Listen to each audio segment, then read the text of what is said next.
सद्गुरुनाथ महाराज की जय, Mahayogi Swami Umanand Saraswati ki jai. Yesterday we tried this talk on online, and of course since the subject was very good, but I was not able to upload it on normally YouTube because there was no picture.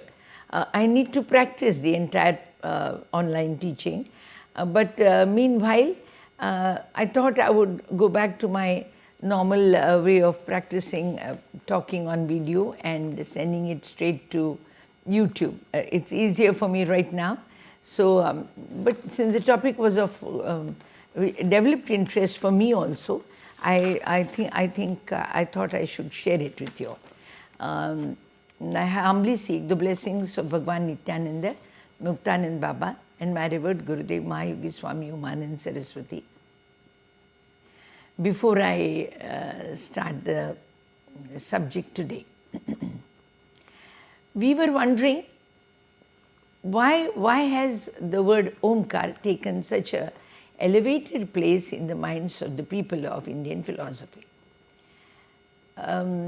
Has it developed in a significance because it has been used often, or is it actually based on some meaning which it carries, and symbolizes something important?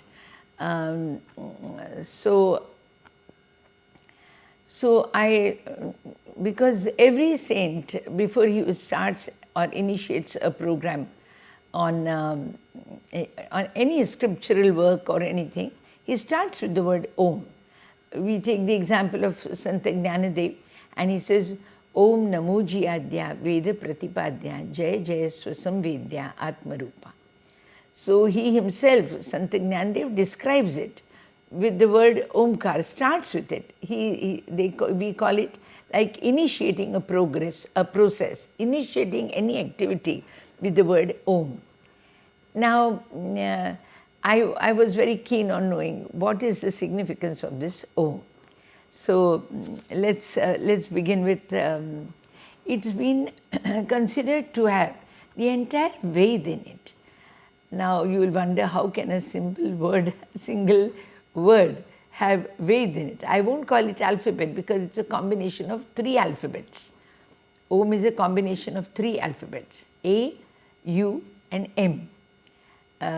Because that is how Jnanadev said that it is Akar, Ukar and Makar. So there are 3 alphabets involved in it. If you write it in English, it is like Om, O and M. 2 alphabets are included in it. So whatever the reason, it's absolutely a word, more than just because it's a combination of few alphabets together. So why is this word so important to us?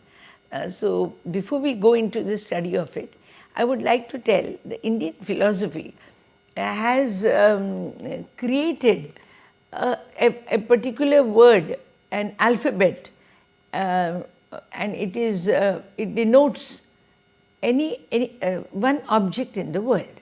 So everything which exists in the world has got a name, which is not which has got an alphabet allotted to it. I will have to explain this a little.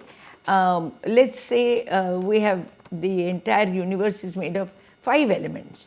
So the earth, the water, the fire, the air and space. Now very beautifully the Devanagari script has allotted the words, alphabets, which are K for earth, K for water, G for fire, G for air, and K, K, G, G, N. This is the last word which comes. It is for space. Now I was quite, it further says that each of these words has got some power, some potential.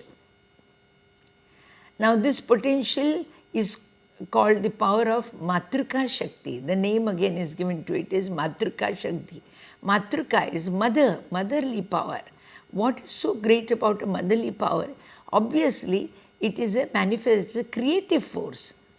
So the force which the alphabets have got, they've got a creative force in it, means it creates something. So I don't know whether it means that the chanting of Ka will create the earth element, or will enhance the earth element, or it will increase the earth element content in a human body. And simultaneously Ka could do that. If you chant it more, it could increase the water element in us, or Ga the fire element, Gha the air element, and Na is the space element. Now we need to know this, but these are converted into some sort of combinations which turn to ultimately called what is known as mantras. Now let us go to the next group of words, which are Cha, Cha, Ja, Ja, Na. Again, these are important, they are related with the 5 tanmatras. What are tanmatras? They are the subjects or the objects of the 5 elements. The earth, what is the object of the earth, or the attribute of the earth, I will say attribute of the earth is shabda, that is words, and words is symbolized by the alphabet Ch, Ch, CH, so CH will say. Then there is a second one, that is rasa, that is taste. The taste, that means obviously the tongue aspect of it. So it is now symbolized by Ch. So we have Ch and Ch. Then Roop, that is the form. Now this rasa is of the tongue and Roop is of the form. Form is Agni, Agni. So, and rasa is water, Jala. So Roop is form, that is Agni.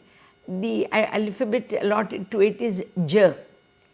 Then you have Jha, that is the sparsha, that is the touch, and this touch is associated with Vayu, Vayu, it is the attribute of air. So that is given the word Ksha. So we have, Jha. So we have Cha, Cha, Ja, Ja, Nya. Then it is the Gandha, the fragrance, and it is attribute of earth. It's a beautiful science. I mean, I was, and again, it has the power, as I said, it has Matrika Shakti in it. Matrika Shakti is a creative force. So it creates, it gives birth to something. So all these alphabets are giving birth to something. Obviously, let's say they give birth to even language. I mean, these alphabets are what, from where the language begins. So it's a creative force. Then they've also named the 5 organs of action. I like the simplicity of that entire Indian mythology here. So here it is an organ of, for reproduction you have the alphabet allotted to it is T, T-A-T. Then for the excretion, the word, it is called T. So let's say then for the feet, walking, let's say walking, it's power of the organ of action, walking, that is D. Then for pani, that is hands, it is for giving and taking, or dexterity they call it, hands for dexterity. That is the alphabet allotted is D, D. And the final one for the speech, it is N, N.